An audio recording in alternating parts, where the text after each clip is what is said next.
و مشکور صدق اللہ العظیم۔ میرے واجب الاحترام حاضرین مجلس،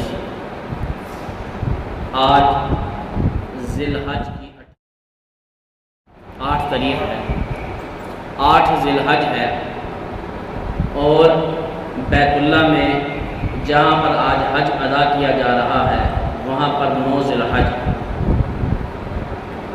اور حج کے ایام میں سب سے بڑا دن یوم عرفہ کا دن ہوتا ہے، جو کہ آج کا دن ہے۔ حدیث مبارکہ کے اندر آتا ہے، نبی مہربان علیہ السلام نے ارشاد فرمایا کہ آج کے دن میں شیطان اپنے سر کے اندر مٹی ڈالتا ہے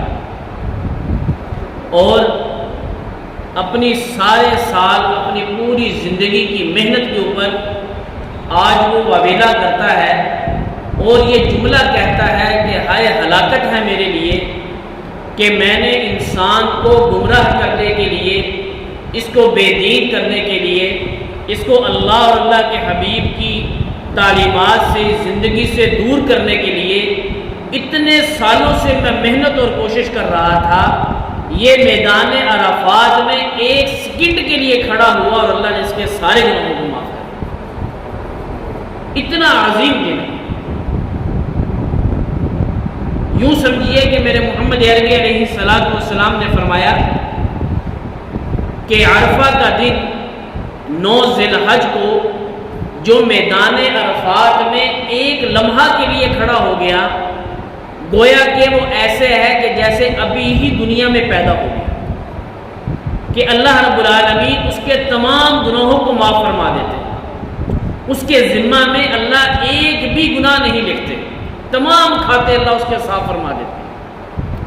تو بڑا عظیم دن ہے کہ یوم عرفہ 9 ذی الحج کا دن، اور خوش قسمتی ہے میرے اور آپ کے لیے کہ جس لمحے میں اور آپ یہاں پر گفتگو کے لیے بیٹھے ہیں، 1:40 پر ابھی وہاں پر بیت اللہ کے اندر حج کا خطبہ شروع کیا جائے گا۔ 1:40 پر وہاں حج کا خطبہ شروع کیا جائے گا، اور یہی والا خطبہ 9 ذی الحج 10 ہجری کو میرے امام الانبیاء وجہ کائنات رحمۃ للعالمین پیغمبر نے بھی ادا فرمایا۔ اس کو عربی کے اندر خطبہ حج بھی کہا جاتا ہے اور خطبہ حجت الوداع بھی کہا جاتا ہے، کہ امام الانبیاء وجہ کائنات رحمۃ للعالمین پیغمبر نے یہی بس خطبہ عطا فرمایا تھا۔ اور اس خطبے کے بارے میں یہ بھی فرمایا جاتا ہے کہ اس خطبے میں رسول اللہ صلی اللہ تعالیٰ علیہ وسلم نے جس وقت یہ قرآن پاک کی آیات مبارکہ نازل ہوئی، الیوم اکملت لکم دینکم واتممت علیکم نعمتی ورضیت لکم الاسلام دینا، جب یہ آیات مبارکہ نازل ہوئی تو رسول اللہ صلی اللہ تعالیٰ علیہ وسلم یہ بات سمجھ گئے تھے کہ اب میرا دنیا سے رخصت ہونے کا وقت آ چکا ہے۔ اسی لیے جب حجت الوداع کے موقع پر یہ خطبہ ارشاد فرمانے لگے تو سب سے پہلے جو بات ارشاد فرمائی وہ یہ تھی کہ لوگوں سنو میری بات کو دھیان سے، ممکن ہے کہ میں آئندہ سال تمہارے درمیان میں موجود نہ ہوں۔ سب سے پہلے یہ بات ارشاد فرمائی کہ ممکن ہے کہ میں آئندہ سال تمہارے درمیان میں نہ ہوں، اور بہت ساری باتیں ارشاد فرمائی، جن میں سے میں چند باتیں آپ کے سامنے، کیونکہ وہاں پر بھی خطبہ حجت الوداع کی مناسبت سے سب سے پہلے رسول اللہ صلی اللہ تعالیٰ علیہ وسلم کا وہی والا خطبہ پڑھا جائے گا جس خطبے کے اندر رسول اللہ نے بہت ساری باتیں ارشاد فرمائی تھیں۔ تو اور آخر میں جب ہم بات ختم کریں گے، 8 ذی الحج کا ایک نسخہ ہے اور 9 ذی الحج کا ایک نسخہ ہے۔ یہ 2 نسخے میں آپ کو بتلاؤں گا، وظیفے ہیں اپنے گھریلو معاملات کے لیے، اپنے کاروباری معاملات کے لیے، اپنے دنیاوی معاملات کے لیے، اپنی اولاد کے لیے، اپنی ازدواجی زندگی کے لیے، بہت ساری چیزوں کے لیے 2 وظیفے ہیں، انشاءاللہ میں وہ بھی آپ کو اینڈ پر وہ بھی بتلاؤں گا۔ تو پہلے نمبر پر کیا فرمایا؟ آقا علیہ الصلوۃ والسلام نے فرمایا کہ ہو سکتا ہے کہ میں آئندہ سال تمہارے درمیان موجود نہ ہوں، اس لیے میری باتوں کو تم دھیان سے سنو۔ اور پہلے نمبر پہ کیا فرمایا؟ رسول اللہ صلی اللہ تعالی علیہ وسلم نے فرمایا کہ لوگوں کہ تم ایک دوسرے کی عزت کیا کرو،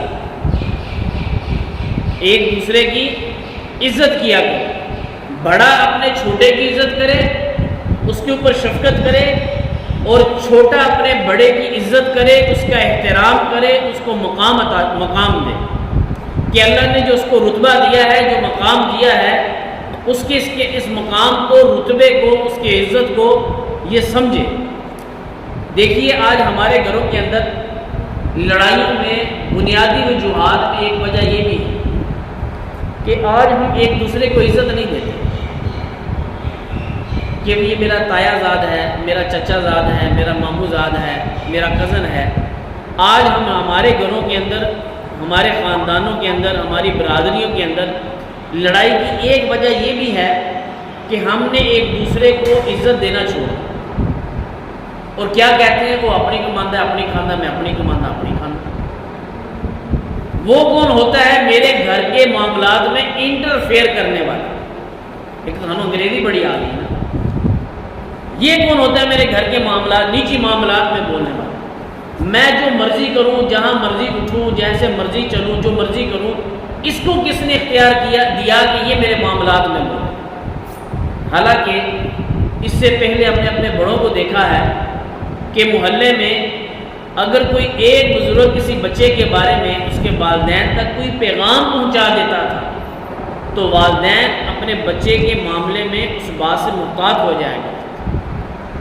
اتنا ادب و احترام تھا، اور یہ بات سمجھا کرتے تھے کہ اس نے جو بات کہی ہے میرے بچے کے اچھے مستقبل کے لیے کی ہے، میرے بچے کی فیور کے لیے کی ہے، ورنہ اس کو کیا مفاد ہے کہ میرے بچے کے بارے میں یہ بات کرے۔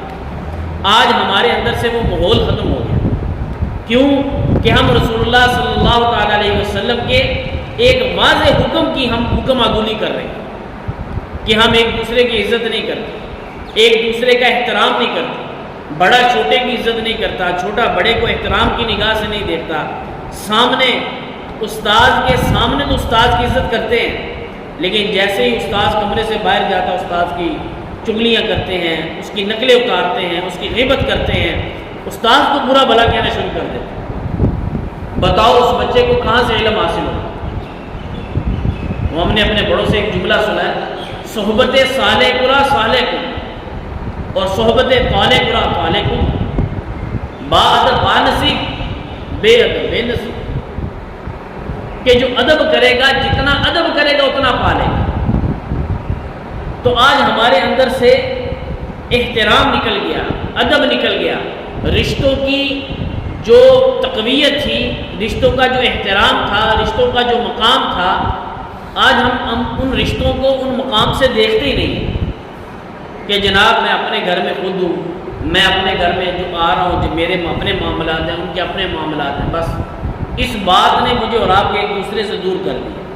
ان باتوں نے میرا اور آپ کا خاندان کو جو نظام تھا اس کا بیڑا غرق کر کے رکھ دیا۔ کتنی ایسے باتیں ہوتی ہیں کہ ہونا تو یوں چاہیے تھا کہ خاندان کا بندہ اپنی برادری سے، اپنے خاندان سے اس معاملے کو شیئر کرے، لیکن سننے کو ملتا ہے، دیکھنے کو ملتا ہے کہ باہر کے لوگوں سے اپنے معاملات ڈسکس کیے جا رہے ہوتے ہیں، ان سے مشاورت کی جا رہی ہوتی ہے، ان سے مشورہ لیا جا رہا ہوتا ہے، اور خود اپنے عزیز و اقارب جو ہے، ہم کہتے ہیں ان کو تو بھنک بھی نہیں لگنی چاہیے، ان کو تو کانوں کان اس بات کی خبر بھی نہیں ہونی چاہیے۔ جب ہمارا معاملہ پورا فائنل ہو جائے گا، کمپلیٹ ہو جائے گا، اور تمام معاملات ہمارے طے پا جائیں گے، بس رسماً ہم ان کو اطلاع دے دیں۔ ڈرتے ہیں، کس لیے؟ حالانکہ یہ جو ہمارے اندر خامیاں آئی ہیں، یہ خامیوں کی بنیادی وجہ یہی ہے کہ ہم عزت نہیں کرتے۔ تو میرے رسول اللہ صلی اللہ تعالیٰ علیہ وسلم نے کیا فرمایا کہ ایک دوسرے کی عزت کرو، ایک دوسرے کا احترام کرو، اور فرمایا کہ دوسرے نمبر پر کہ کسی کو تنگ نہ کیا کرو۔ اللہ، کتنی بڑی بات ارشاد فرمائی، کسی کو تنگ نہ کرو۔ آج ہم اپنے ذرا نجی معاملات میں تو دیکھیں، میرا جہاں بس چلتا ہے میں آپ سے بدلہ لینے کی پوری کوشش کرتا ہوں، اور امید کیا لگائی ہوئی ہے، اور بات کیا کرتے ہیں کہ یہ ایک دفعہ میری داڑھ کے نیچے تو آئے، ابھی میں نے بات کو چھوڑ دیا، ابھی میں نے بات کو پینڈنگ کر دیا، مجھے جب موقع ملے گا میں اس سے بدلہ ضرور لوں، یہ ہو نہیں سکتا کہ میں اس کو چھوڑوں۔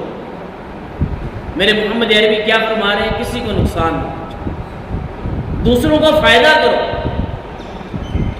جب تم دوسروں کا فائدہ کرو گے اللہ رب العالمین کبھی بھی تمہارا نقصان نہیں ہونے دے گا۔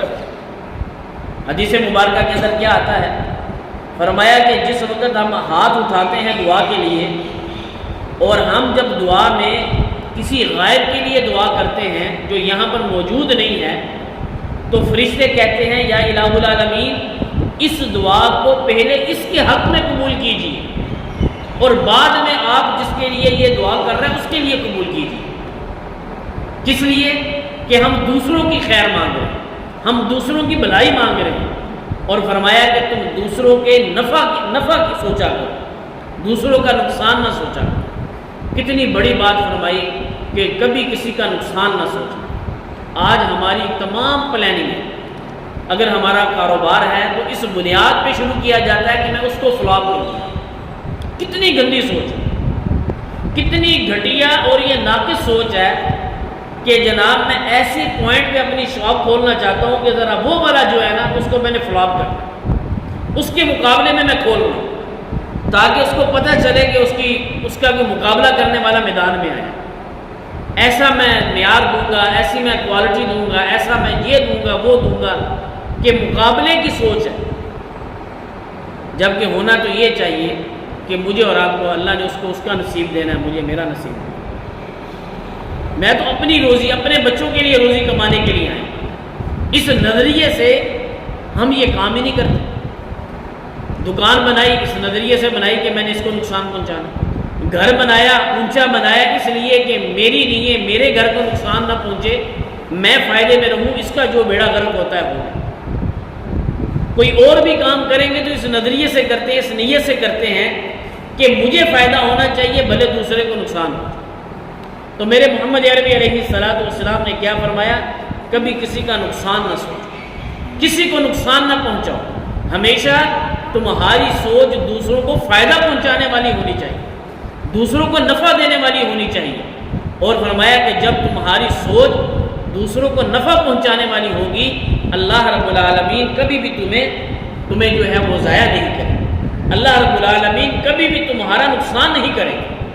تو اس چیز کے اندر بھی میں اور آپ بڑے کمزور ہیں، ہم اپنی ہر طرح کی پلاننگ دوسروں کو نقصان پہنچانے کے اعتبار سے کرتے ہیں۔ اور تیسرے نمبر پہ کیا فرمایا؟ یاد رکھو تم نے اللہ سے ملنا ہے، اللہ کے سامنے تم نے پیش ہونا ہے، اپنے حساب، اپنے معاملات، اپنے اخلاقیات ہر وقت اپنے مد نظر نہیں اپنے سامنے رکھا کرو۔ جب تمہیں اپنا اس چیز کا استحضار ہوگا کہ میں نے اللہ کی بارگاہ کے اندر پیش ہونا ہے، تو بتاؤ میں اور آپ کسی کا کیا نقصان کریں؟ ایک بادشاہ تھا اور اس بادشاہ کو موٹاپے کی بہت زیادہ وہ موٹا ہو گیا، تو اس نے کسی طبیبوں کو بلایا کہ میرا علاج کرو۔ کسی طبیب نے کیا علاج کیا، کسی نے کیا کیا، لیکن وہ فائدہ مند نہ ہو سکا۔ ایک طبیب آیا اور جو طبیب علاج کرنے میں ناکام رہتا تھا اس کی گردن بھی اتار دیتا تھا۔ ایک طبیب ایسا آیا، اس نے کہا کہ جناب میں آپ کا علاج کروں اور مجھے یہ آپ کی شرط بھی منظور ہے کہ اگر آپ کا علاج نہ ہو سکا، آپ دبلے پتلے نہ ہوئے، آپ کو افاقہ نہ ملا، تو جو یہ آپ کی شرط ہے کہ میں اس کی گردن اتار دوں گا، مجھے یہ منظور ہے۔ اس نے کہا بہت اچھے، آ جاؤ۔ جب اس نے بادشاہ کی نبض پہ ہاتھ رکھا تو اس نے کہا کہ بادشاہ سلامت، میری فکر چھوڑیے، آپ نے میری گردن اتارنی ہے، آپ تو صرف 22 دنوں کے 20 دنوں کے 22 دنوں کے مہمان ہیں، آپ کی نبض مجھے یہ بتلا رہی ہے کہ آپ نے اس سے زیادہ تو جینا ہی نہیں ہے، آپ تو مرنے والے ہیں، تو میں پھر آپ کا کیا علاج کروں، رہنے دیں۔ تو اس نے کہا نہیں، میرا پھر بھی علاج کرو۔ اب جب بھی بادشاہ خلوت میں جاتا، میں نے 22 دن بعد مر جانا ہے، پھر دوبارہ جب اس کے سامنے کوئی کھانے کے لیے چیزیں آئیں، انجیر آئی، شہد آیا، کھجور آئی، یہ آیا وہ آیا، تھوڑا سا لیا بس چھوڑ دیا، یار میں نے تو 21 دن بعد مر جانا۔ پھر اگلے دن کوئی اور مشروب آیا، نہیں یار میں نے تو 20 دن بعد مر جانا ہے، 19 دن بعد، 18 دن بعد، 17 دن بعد، 16 دن بعد، وہ جیسے جیسے دن گھٹ رہے ہیں ویسے ویسے اس کی صحت بھی گھٹ رہی ہے۔ کرنا کیا تھا، جس دن آخری دن آیا، بادشاہ نے اس کو بلایا طبیب کو کہ آج کے دن میں کتنے بجے میری موت واقع ہو؟ اس نے کہا بادشاہ سلامت بس کچھ ہی گھنٹوں کے مہمان ہو آپ، تو لہٰذا آپ نے جو کھانا پینا نا آپ کھا لیں۔ اس نے کہا یار میرا کچھ کھانے کو دل نہیں۔ مختصر یہ کہ وہ وقت گزر گیا۔ اب بادشاہ نے جلاد کو بلایا اور کہا کہ اس کو بھی لے کر آؤ، اور جلاد کو کہا کہ اس کی گردن اتار دو، اس نے میرا علاج بھی نہیں کیا اور اس نے جھوٹ بولا میرے ساتھ۔ اس نے کہا بادشاہ سلامت رک جائیں، آپ اپنا وزن کریں، آپ نے جس دن مجھے بلایا تھا اس دن آپ کی صحت کیسی تھی، اور اب آپ ذرا آئینے کے سامنے کھڑا ہو کر اپنے آپ کو دیکھیں۔ جب بادشاہ نے دیکھا تو اس کو واضح فرق محسوس ہوا۔ اس نے کہا کہ یہ کیا ہو گیا؟ اس نے کہا بادشاہ سلامت تجھے موت یاد نہیں تھی، اس لیے تو دنیا کے اندر کھانے پینے میں، راحت میں، عائش اور آرام کے اندر اتنا مگن تھا کہ تجھے فکر ہی نہیں تھی اس بات کی کہ میں نے مرنا۔ تو میرے محمد عربی علیہ السلام نے کیا فرمایا کہ اے لوگوں سنو یہ بات کہ تم نے اللہ کے حضور پیش ہونا ہے، ہر وقت اس بات کا استحضار اپنے سامنے رکھا کرو کہ میں نے اللہ کی بارگاہ کے اندر پیش ہونا ہے۔ آج ہم جب جس کو دفنا کر آتے ہیں، اللہ معاف کرے ہماری سوچ ہی ہوتی ہے کہ ہم بس آخری بندے کو دفنا کیا، مرنے والا مر گیا میں نے تو مرنا نہیں ہے۔ اور میں نے ایسے لوگوں کو بھی دیکھا ہے کہ ابھی وہاں پر میت پڑی ہوتی ہے، اس کو دفنایا بھی نہیں گیا ہوتا، قبر کے اندر کے کچھ معاملات چل رہے ہوتے ہیں، ابھی اس کو میت کو قبر کے اندر بھی نہیں اتارا ہوتا، اور تو میرے پیسے کا کی کیتا اور میرے دینے کے نہیں دینے، اور یار میں اتنے سالہ تو میرے پیسے نہیں واپس کر رہے، آپ اتوں جا کے نا سب تو پہلے اندر حساب کرنا۔ وہ کہنا ہاں میں بھی لوروں آیا، میں چل تیرے نال میں بھی جاواں، میرے سامنے انہیں دیتے لے سی تیرے کب کہاں کھڑے ہیں؟ قبرستان میں، قبرستان کے اندر کھڑے ہیں، اور وہاں پر باتیں کیا چل رہی ہیں؟ یہ دنیاوی باتیں چل رہی ہیں، یعنی کہ میرا اور آپ کا مائنڈ کیا ہے کہ مرنے والا آخری انسان تھا جو مر گیا، میں نے تو مرنا ہی نہیں، یہ ہماری سوچ ہوئی۔ تو میرے محمد عربی نے کیا فرمایا کہ اپنی موت کا استحضار ہر وقت کرو، اپنی موت کو یاد رکھو۔ آج ہم اپنے موت کو بلائے بیٹھے ہیں، اور اس کے بعد کیا فرمایا؟ سود کو ختم کرو، اللہ نے سود کو ختم کر دیا، لہذا تم بھی اپنی زندگیوں میں سے، اپنے کاروبار میں سے، اپنی چیزوں میں سے سود کو ختم کرو۔ آج دنیا پریشان ہے۔ میرے قاری کرنے والے پیغمبر نے فرمایا یاد رکھو، غربت کی نشانیاں اور غربت کی علامات میں سے ایک علامت یہ بھی ہے کہ سود کا کاروبار ہو۔ جتنا زیادہ دنیا میں سودی کاروبار ہوگا اتنی زیادہ دنیا کے اندر غربت ہوگی، یہ ایک طے شدہ بات ہے۔ آپ دنیا کے کسی کونے میں چلے جائیں، جہاں جہاں پر سودی نظام کا کاروبار ہے، کیونکہ اللہ رب العالمین نے قرآن پاک میں فرمایا کہ سود کا کاروبار، جو سودی آدمی ہے اس کا میرے ساتھ اعلان جنگ ہے۔ آپ محلے کے کونسلر ہیں، آپ کا کسی کے ساتھ لڑائی جھگڑا ہو جائے تو آپ اس کا محلے میں جینا حرام کر دیں، اور اللہ رب العالمین تو احکم الحاکمین ہے۔ تو اللہ کے ساتھ جو اعلان جنگ کر رہا ہے اور اس بات کے اوپر جنگ کر رہا ہے جس بات کو اللہ واضح طور پہ فرما رہے ہیں، اعلانیہ طور پہ اللہ فرما رہے ہیں کہ اس کاروبار کو نہ کرو، اور ہم ملکی سطح پر، انفرادی سطح پر، اجتماعی سطح پر، مجموعی سطح پر ہم کسی نہ کسی شکل کے اندر سود کے نظام کے اندر مبتلا ہیں۔ بڑے پیمانے پہ بڑے لوگ مبتلا ہیں اور چھوٹے پیمانے پہ چھوٹے لوگ اس کے اندر مبتلا ہیں۔ تو میرے محمد عربی علیہ السلام نے کیا فرمایا کہ اللہ نے سود کو حرام کر دیا، لہذا تم بھی سود کو اپنے کاروبار کے اندر سے ختم کرو۔ جب تم سود کو اپنے کاروبار میں سے ختم کرو گے، اللہ رب العالمین اس کا سب سے چھوٹا فائدہ تمہیں کیا دے؟ میں بڑے فائدوں کی بات نہیں کرنے لگا، سب سے چھوٹا فائدہ اس کا یہ ہوگا کہ تمہاری اولاد کبھی بھی تمہاری نافرمان نہیں۔ یہ سب سے چھوٹا فائدہ میں آپ کو بتاؤں، کبھی بھی آپ کی اولاد آپ کا گریبان نہیں پکڑے گی۔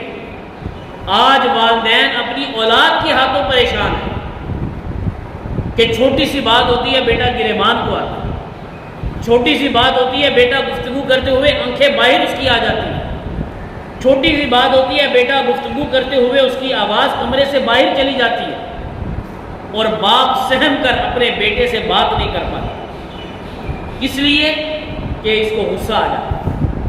حالانکہ یاد رکھو یہ غصہ اس کا غصہ ہی نہیں تھا، یہ تو اللہ تمہیں وہ نقشہ دکھلا رہے ہیں، اللہ تمہیں وہ چیز بتلا رہے ہیں کہ میں نے تمہیں سود کا کاروبار کرنے سے منع کیا تھا، سود کھانے سے میں نے تمہیں منع کیا تھا، سود کا لقمہ میں نے تمہیں پیٹ میں لے جانے سے منع کیا تھا، یہ سارا خمیازہ تم اس بات کا بھگتو۔ تو اس لیے اپنے کاروبار کے اندر سے، اپنے دوست احباب کے کاروبار کے اندر سے، میرے محمد عربی نے فرمایا کہ اپنی زندگیوں سے سود کو ختم کرو۔ تم اپنی زندگیوں سے سود کو ختم کرو گے، تمہاری زندگی آسان اور سہل ہو جائے گی، آسانیاں پیدا ہو جائیں گی تمہاری زندگی کے اندر۔ اور آگے کیا فرمایا؟ ایک لمبی پوری لسٹ ہے جس چیزوں کو رسول اللہ صلی اللہ تعالیٰ علیہ وسلم نے فرمایا، لیکن اب میں اس کو مختصر کرتے ہوئے کچھ باتیں آپ کو بتلاتا ہوں۔ دیکھیے یہ یوم عرفہ کا جو دن ہے، ہمارے ملک کے اندر آج 8 ذی الحج ہے، ہمارے ملک کے اندر ایک وظیفہ ہے۔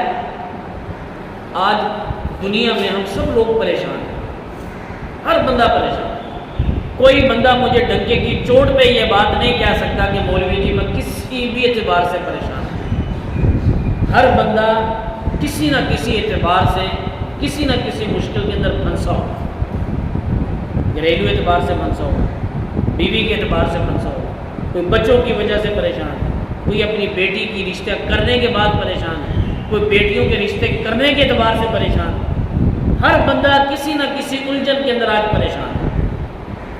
ایک وظیفہ ہے، آپ اس کام کو کریں، اللہ رب العالمین اس کے کرنے کے عوض میں آپ کو 3 چیزیں عطا فرمائیں گے۔ کتنی؟ 3 چیزیں عطا فرمائیں گے۔ پہلے نمبر پر اس عمل آج کے دن میں کرنا ہے، پورے سال میں صرف آج کے دن میں آپ نے وہ کام کرنا ہے۔ اللہ کتنے شفیق اور قریب اور مہربان ہیں اللہ، کہ جس مجبوریاں اور پریشانیوں میں صبح دوپہر شام رات میں اور آپ گرے ہوئے ہیں، اللہ نے اس مجبوری اور پریشانی کا حال 8 ذی الحج کی ایک دن کے اندر رکھا۔ لیکن اگر پھر بھی ہم وہ کام نہ کریں، ہم پھر بھی وہ اپنے لیے اس چیز کو استعمال نہ کریں، تو ہم سے بڑا بے وقوف کوئی نہیں ہو۔ میں تو پھر یہی جملہ کروں۔ فرمایا اللہ 3 انعام عطا فرماتے ہیں۔ سب سے پہلا انعام کیا ہے؟ کہ خاتمہ بالایمان، ایمان کے اوپر خاتمہ ہوگا۔ کیا مطلب؟ وہ دنیا کی کسی بھی الجھنوں میں پڑ جائے، دنیا میں کسی بھی پریشانیوں کے اندر مبتلا ہو جائے، اللہ رب العالمین اس کا خاتمہ جو ہے وہ پھر بھی ایمان پہ فرمائے، مرتے وقت اس کو کلمہ نصیب ہو۔ اور دوسرے نمبر پہ فرمایا کہ اللہ اس کو استغنا عطا فرمائے گے۔ استغنا کیا ہوتا ہے؟ مستغنی ہو جانا۔ حدیث مبارکہ کے اندر آتا ہے، نبی مہربان علیہ السلام نے فرمایا کہ جس وقت انسان کا اللہ کے اوپر توکل ہو جائے، جس وقت انسان کا اللہ کے اوپر یقین آ جائے، توکل ہو جائے، تو اللہ رب العالمین اس کو ایسی جگہ سے رزق عطا فرماتے ہیں کہ اس کے وہم و گمان میں بھی نہیں۔ جملہ کیا ہے؟ جملہ کیا ہے؟ وہم و گمان میں بھی نہیں ہوتا۔ میرا اور آپ کا وہم کہتا ہے کہ جناب بادل بنیں گے، ہوا چلے گی، پھر اس کے بعد بارش آئے گی، یہ میرا اور آپ کا گمان ہے۔ لیکن اللہ رب العالمین اس گمان کو کیسے توڑتے ہیں؟ مکہ والے کہنے لگے کہ ہم آپ پر ایمان تب لے کر آئیں گے اگر اسی وقت ابھی ہمارے سامنے اس پہاڑ کے اندر سے اونٹنی پیدا ہو اور اونٹنی بھی کیا ہو؟ حاملہ ہو، اور پیدا ہوتے سار ہی وہ اونٹنی بچہ بھی جنے، یہ وہم و گمان میں بھی نہیں آ سکتی بات، یہ کیسے ممکن ہے؟ لیکن میرے اللہ نے اس کام کو کر کے دکھلایا کہ پہاڑ کے اندر سے اونٹنی پیدا ہوئی اور اس اونٹنی نے پیدا ہوتے سار، نمودار ہوتے سار ہی بچا دیا، لیکن ایمان لانے والے ایمان لے کر آئے، اور پھر بھی جو ایمان نہیں لانے والے تھے نہیں لے کر۔ تو فرمایا کہ ایک کلمہ ایسا ہے کہ آپ اس کلمے کو پڑھیں گے، آج ہی کے دن میں بس پڑھیں گے، تو پہلے نمبر پہ اللہ کیا کرتے ہیں؟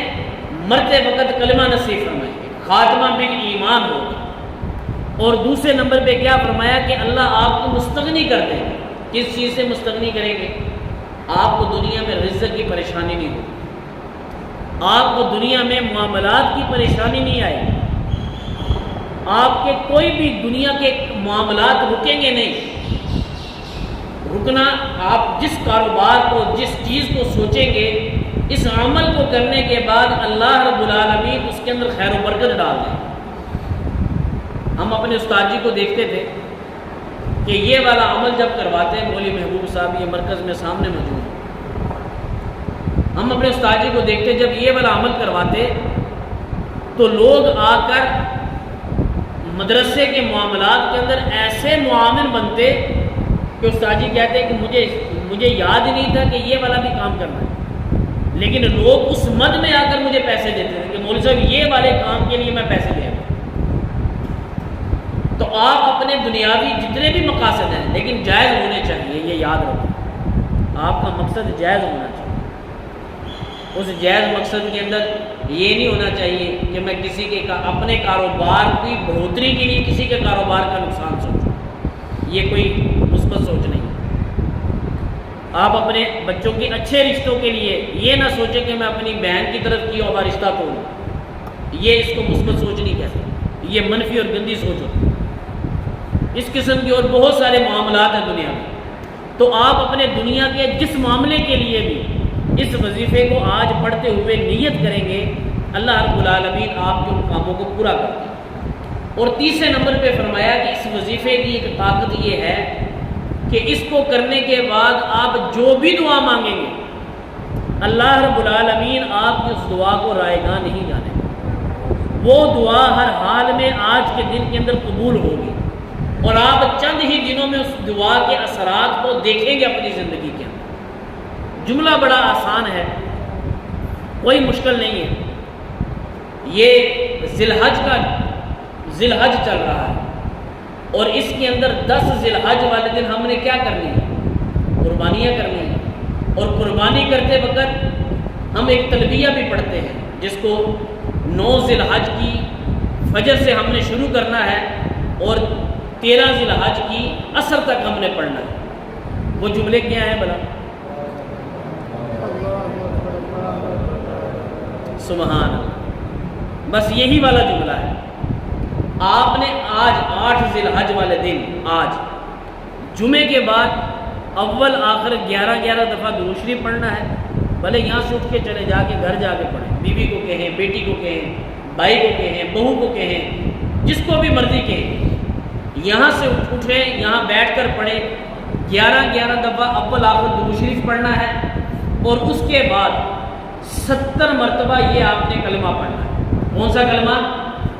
اللہ اکبر لا الہ الا اللہ اللہ اکبر وللہ الحمد۔ اب یہ جملے ہیں کیا؟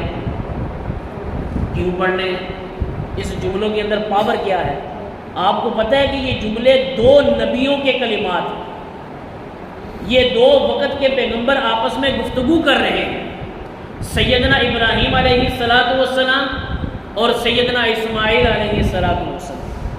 سیدنا اسماعیل کو لٹایا ہوا ہے، ذبح کرنے کے لیے آنکھوں پر پٹی باندھی ہوئی ہے، اور باپ کیا پڑھ رہا ہے؟ آپ جب جانور ذبح کرتے ہیں پہلے کیا پڑھتے ہیں؟ بسم اللہ اللہ اکبر۔ اب سیدنا ابراہیم کیا پڑھ رہے ہیں؟ اللہ اکبر، چھری نہیں چل رہی۔ پھر دوبارہ چھری چلائی، اللہ اکبر اللہ اکبر، اب چھری چل گئی، اگلا جملہ کیا پڑھا؟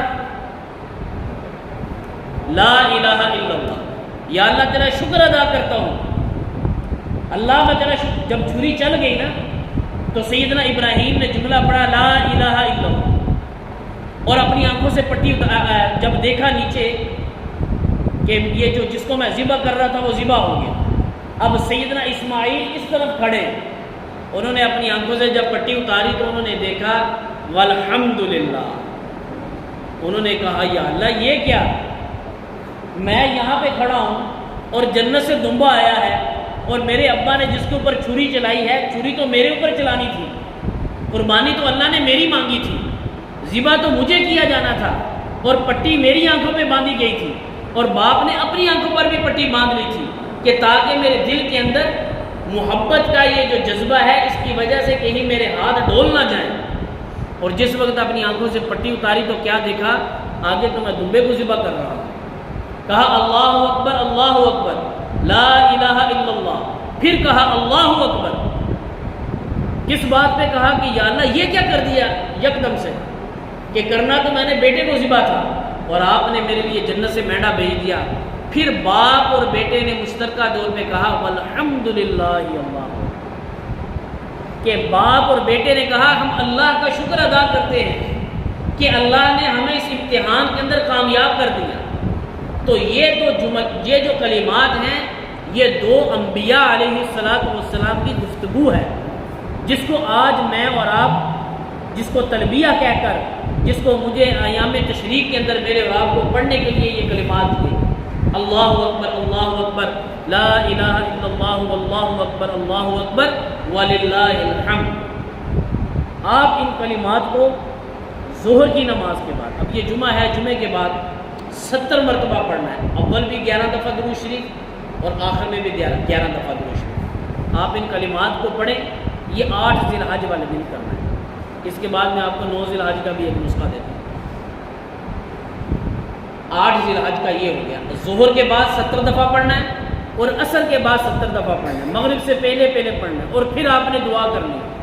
یاد رکھیے آپ نے جائز اپنی حاجت کے لیے دعا مانگی، کسی نے جائز کام کے لیے آپ نے دعا نہیں مانگی، کسی بہن بھائی رشتہ دار کے نقصان کے لیے دعا نہیں مانگی۔ اگر آپ یہ دعا مانگیں گے یہ الٹا آپ کے اوپر اس کا اثر ہو جائے گا، یہ الٹا آپ کے لیے ہو جائے گا۔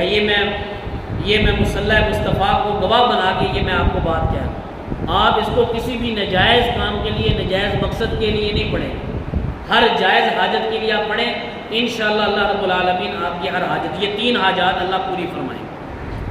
یہ 8 ذی الحج کے لیے ہو گیا۔